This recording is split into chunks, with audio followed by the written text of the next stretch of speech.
जिन कानों से भगवान की कथा नहीं सुनी, उन कानों के लिए क्या कहा है? श्रवण रंध्र अह भवन समान। इन कानों को तो ऐसे समझ लो, अह कहते हैं सर्प के लिए, भवन कहते हैं सर्प के बिल के लिए। जिन कानों से प्रभु की कथा नहीं सुनी, उन कानों को तो सर्प के बिल के समान ही जानो। और जिनके हृदय में भगवान की भक्ति नहीं आई, उसको तो बहुत गालियां दी हैं। जो नहीं हृदय भगत नहीं आनी है, जीवत सब समानते प्राणी। जिनके हृदय में भगवान की भक्ति नहीं आई, जिनके हृदय में, उनको तो क्या कहा? जीवत सब समानते प्राणी। उसे तो जीते जी सब कहते हैं मुर्दा के लिए, उसे तो जीते जी आप मुर्दा समझ लीजिए, जिसके अंदर भगवान की भक्ति नहीं। केवल राग द्वेष और ईर्ष्या लेकर के ही हम बैठे रहे जीवन भर। पता है, क्षण मात्र का क्रोध आपके सारे विवेक को नष्ट कर देता है। और आप 24 घंटा क्रोध लेकर के बैठे रहोगे तो क्या होगा? मैं सत्य कह रहा हूं आपसे व्यासपीठ से। जब हमारे क्रोध आता है ना, उस समय विवेक शून्य में चला जाता है,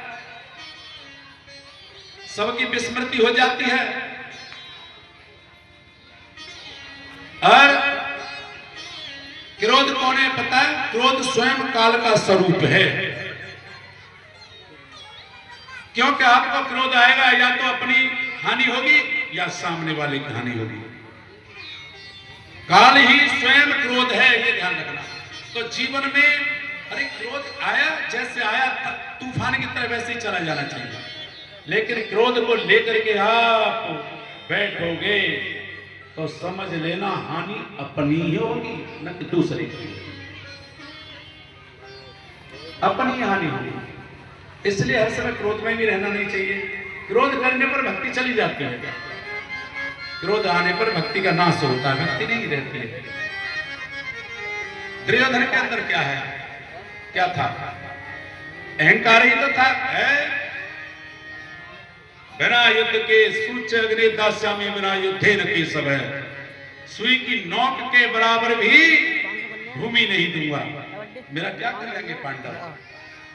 अहंकार हुआ, लेकिन अहंकार का क्या हुआ? अंत में विनाश हुआ।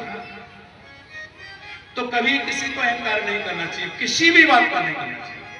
मैं तो बार बार यही कहूंगा कि अहंकार लेकर के बैठे तो किस बात का अहंकार रहेगा? रावण सोने की लंका में रहता था, उसकी पूरी सोने की लंका ही थी। देवता उसके यहां पर पानी भरते थे, रावण के यहां पर। ब्रह्मा जी तो स्वयं वेद पढ़ने के लिए आते थे रावण को, और किसी का वेद पसंद नहीं रहता था रावण को। जब वो इतना बड़ा बलवान, इतना बड़ा धनवान, और वो भी क्रोध के वशीभूत होकर के वो इस दुनिया में नहीं रहा। और इतना दोष लगा उसे अहंकार के कारण रावण को कि कोई अपने बेटे का नाम रावण नहीं रखता हुआ। कोई रखता रावण? कोई नहीं रखता। उसके नाम में भी दोष आ गया। इसलिए जीवन में सबसे प्रेम से, अगर प्रेम है तो भक्ति है। प्रेम की भक्ति सबसे प्रथम भक्ति मानी गई है। कल मैं कथा सुना रहा था, पहले तो नहीं लिखा हुआ। प्रेम